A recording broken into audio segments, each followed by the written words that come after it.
ditetepin biar bisa usaha sehari-hari buat bekal anak saya.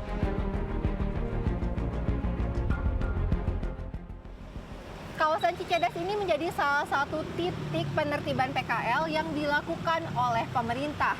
Dulunya di kawasan ini terdapat banyak sekali kios-kios pedagang yang memenuhi area trotoar. Namun saat ini kondisinya kios-kios tersebut sudah banyak yang dibongkar.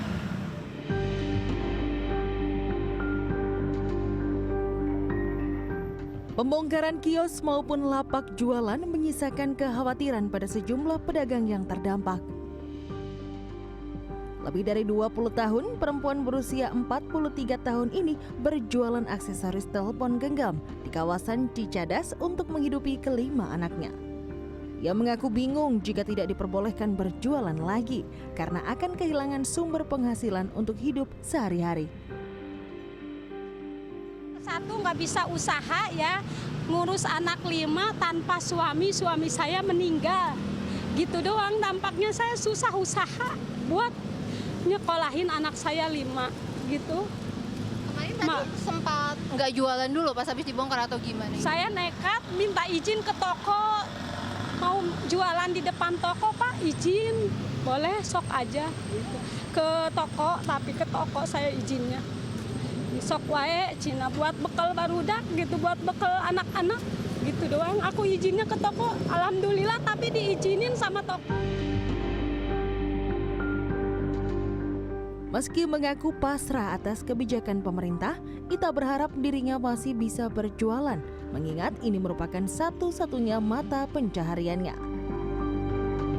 Ya mah ya, pengennya mah ditetepin biar bisa usaha sehari-hari buat bekal anak saya. Cuman gitu aja saya mah, pengen buat bekal anak saya 5 tanpa suami, saya nggak punya suami, cuman gitu doang.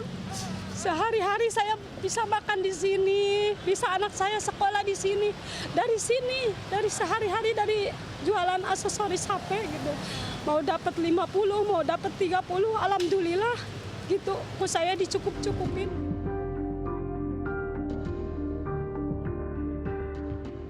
Kekhawatiran serupa juga dirasakan oleh Nining Komariah yang telah berjualan selama lebih dari 25 tahun.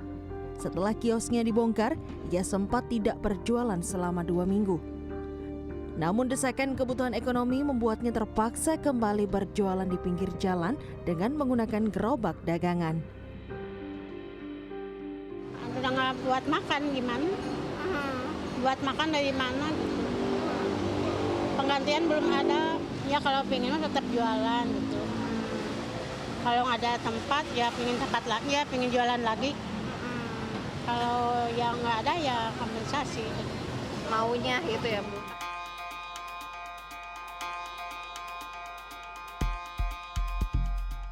Pemerintah Kota Bandung menyatakan penataan PKL dilakukan untuk mengembalikan fungsi sejumlah fasilitas umum seperti trotoar dan drainase demi kenyamanan masyarakat luas. Selain itu, penataan dilakukan sebagai persiapan pembangunan bus rapid transit atau BRT yang akan melewati sejumlah titik di 12 kecamatan. Pemkot Bandung memastikan bahwa penataan dilakukan secara humanis, berkolaborasi dengan pemerintah Provinsi Jawa Barat dan berbagai dinas terkait. Nanti kita akan koordinasi dengan Dinas KUKM.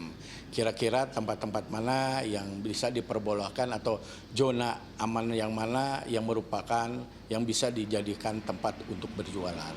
Tapi yang jelas kami di sini akan sangat tegas untuk mengembalikan fungsi trotoar ini kepada kepentingan publik ataupun masyarakat. Penataan PKL ini pun didukung penuh oleh pemerintah Provinsi Jawa Barat. Gubernur Jawa Barat Deddy Mulyadi menegaskan sebagai ibu kota provinsi, sudah sewajarnya Bandung menjadi contoh utama wajah perkotaan yang tertib, bersih, dan asri.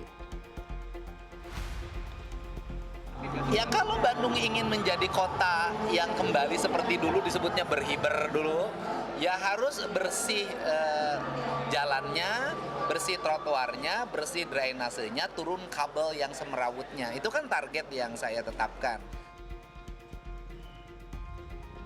Keberadaan PKL sebenarnya bisa membantu perekonomian daerah karena mampu menciptakan lapangan pekerjaan sendiri.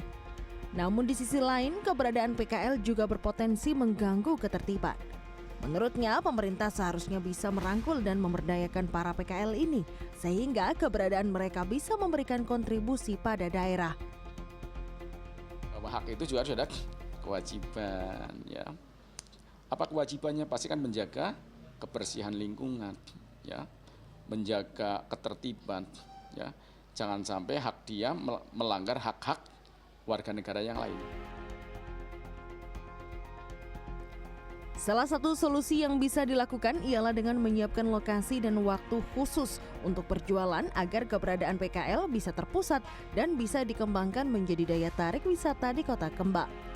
Dengan demikian, PKL tidak lagi disikapi sebagai musuh, tetapi menjadi salah satu pendongkrak ekonomi suatu perkotaan. Tim Liputan CNN Indonesia, Bandung, Jawa Barat.